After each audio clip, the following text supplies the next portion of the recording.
So how can you go ahead and wholesale without getting into any trouble with the law, facing fines or facing prison time, etc.? There are states right now that have particular laws around wholesaling that if you're not careful, you can get into trouble. Right to jail, right away. So in this video, I'm going to share with you 3 tips you need to keep in mind to dramatically minimize any sort of legal problems that you would have with regards to wholesaling. If this is your first time visiting the channel, my name is Cris Chico. I'm considered the godfather of virtual wholesaling. I grew up in Puerto Rico, dirt poor, living on welfare and food stamps, came here to the US, and eventually stumbled upon a niche in real estate called wholesaling, which I then used to allow me to create a life that I could not have imagined. All that because of real estate, and I would love to help you do the same. So tip number 1 is know what the laws are in each state. You have to know and understand what the landscape of what you're dealing with before you can do anything about it. So for example, in Illinois, you are allowed to wholesale 1 property. Otherwise, then you have to get a real estate license. Illinois is the strictest of all the different laws. Oklahoma, for example, has a law that requires you to have a license, but there's a particular nuance about that law that allows you to circumvent that whole issue with Oklahoma.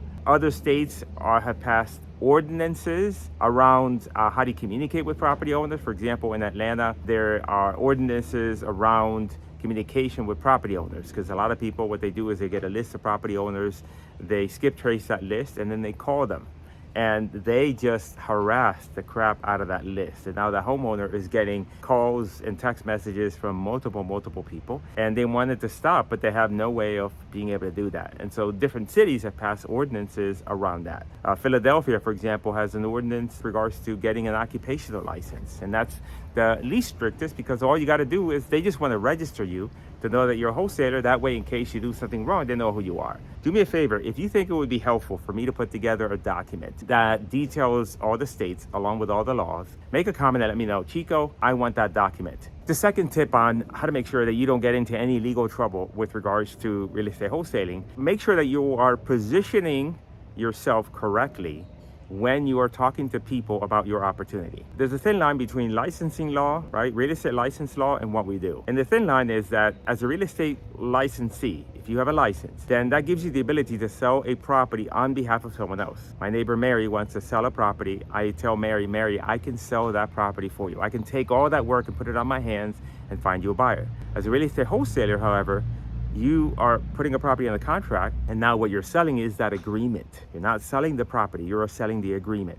So what happens is that you can get into trouble, because if you advertise that you have a property for sale, that gets you into trouble. Why? Because you don't have a property for sale. You have an agreement, you have a contract that you're looking to assign. And so, for example, in states such as Ohio, if you advertise and say, I have a property for sale, and then they find out that you're a wholesaler, they can find you, they can go after you, because technically you don't have a property for sale. Market that you have an interest in the property. For example, if you're advertising on Craigslist, you would say that my name is Cris and I'm a real estate wholesaler and I have a contract on the property at or near this, because you should never put the address on Craigslist.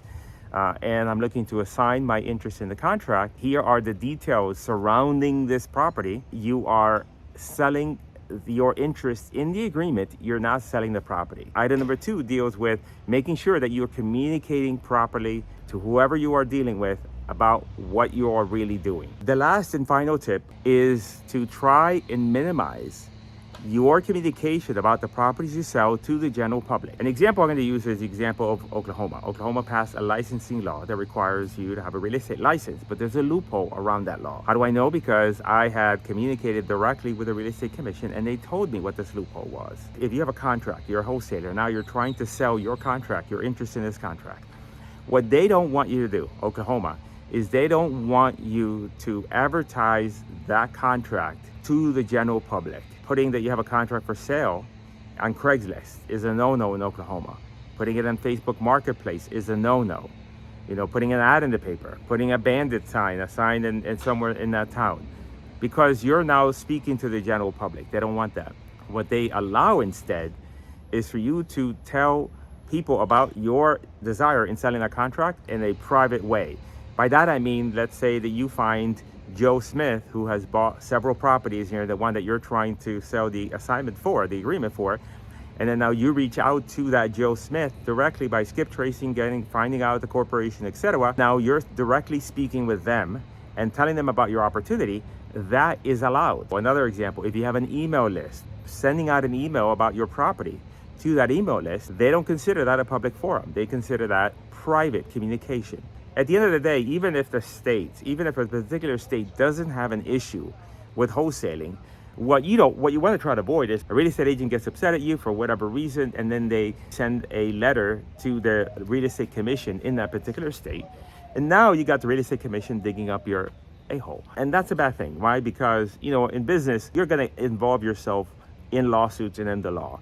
But in law, this is what I learned a long time ago. In law, it doesn't matter who's right or wrong. What matters is who has the most money for attorneys. A public entity, such as the Real Estate Commission, has an unlimited amount of funds available to them to go after you and to cause you grief. So you don't want any problems with them.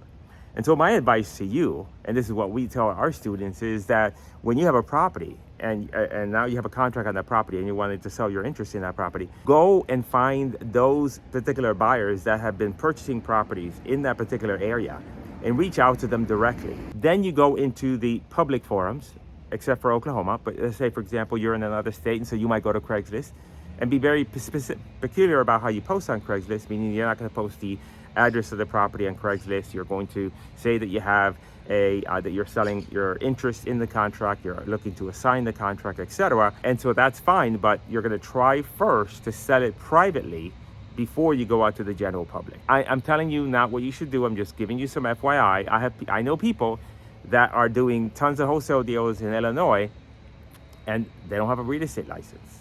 Why is it that they're doing that? Because they're flying under the radar, because they're doing it through private forums, through private communication.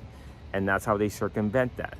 I'm not saying that you should do that, but I'm sharing that with you to let you understand that kind of stay under the radar. You can avoid all the problems potentially with wholesaling.